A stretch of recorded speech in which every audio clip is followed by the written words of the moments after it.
makes you fat? It's the carbs. And this fat is one of the most dangerous fats. So let's have a look at this pancreas. We're going to put our pancreas here. Here's pancreas. Now the pancreas, there's the big P, it releases insulin. And as I just showed you, insulin unlocks the door to get the glucose inside the cell. You see, when blood glucose levels are high, then high insulin's released. And what the insulin does is it gets the glucose out of the blood and into the energy pathway, or storing here, or storing us there. In fact, insulin's got a one-set mind. I must store, I must store, I must store. So a lot of people with diabetes, you'll find they're carrying excess weight. Because what's their brain doing? Through insulin, I must store. You see that? Now there's another hormone that the pancreas releases, and it's glucagon.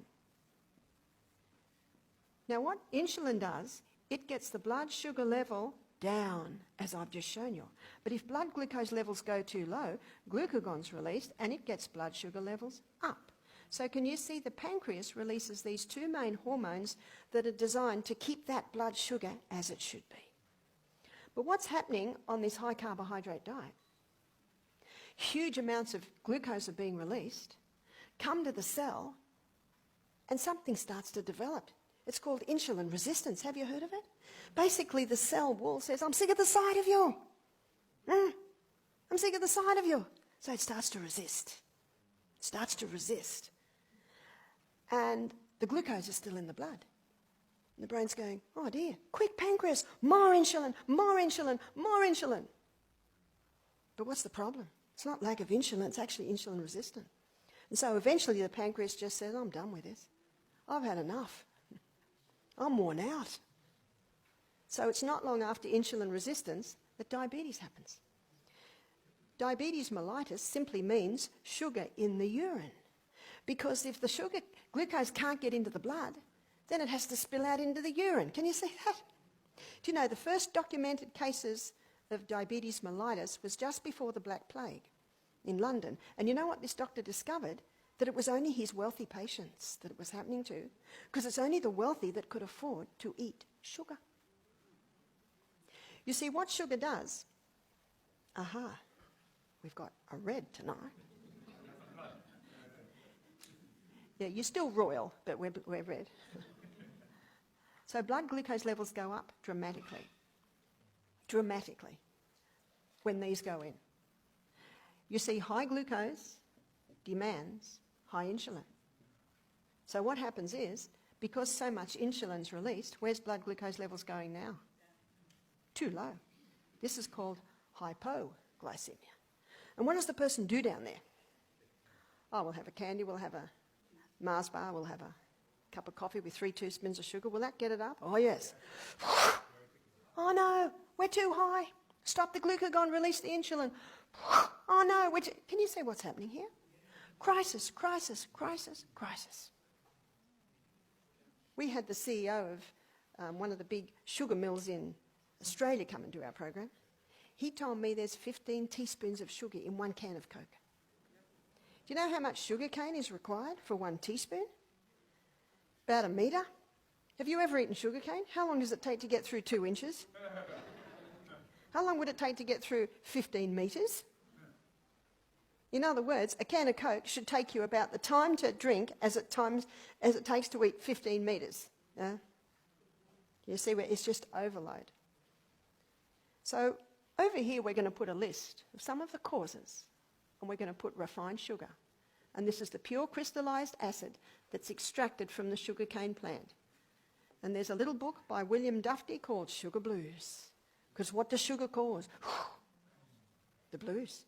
In fact, in the book, he mentions a British endocrinologist called Dr. John Tintara.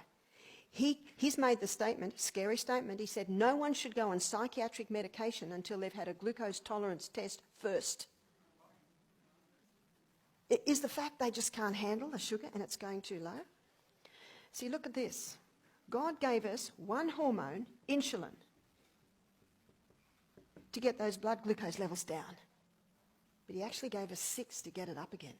Because when we're down there, we're no good, eh? What are they? Number 1 is glucagon. That's one of them. Number 2 and 3 and 4 are 3 hormones released from the adrenal glands. One is cortisol. Another one is adrenaline. And another one is a different type of adrenaline called noradrenaline. That's what you feel on the Big Dipper. Now, these 3 hormones are hormones that are released in a crisis. And in a crisis, you need some energy, yeah? So these all are designed to release fat stores to give excess glucose. Glucagon's designed to release fat stores to give excess glucose. Because remember what fat is. It's storage. There's another one, number 5. Number 5 is the human growth hormone. Now, the human growth hormone is active when we're growing. And if a child's growing and needs a little bit more, that human growth hormone can release fat stores to give glucose. When you do high-intensity interval training, and I'll be defining that a little bit later, you cause a release of this human growth hormone. It's called the youth hormone. So it's designed to release fat stores to give glucose we need. Number 6 is thyroxine. Your thyroid gland controls metabolism. So when your metabolic rate drops too low, your thyroid gland can release thyroxine, which will release fat stores to give you glucose. Can you see what God designed? He designed all these hormones to get us back up again. But do you know what's happening today? Say the person's down here. The brain says, quick, pancreas, release glucagon. Pancreas says, no, we're done. We're overworked. We haven't got anything left. Oh, no, quick. The little adrenal glands on top of your kidneys. Quick, release cortisol, adrenaline, noradrenaline. Adrenal glands say, nah, the person's drinking too much coffee and the bank account's empty. You know the lift people get from having a cup of coffee? Where's that coming from? It's coming from your bank account. It's like stopping work and living on your bank account for a couple of years. How's your bank account?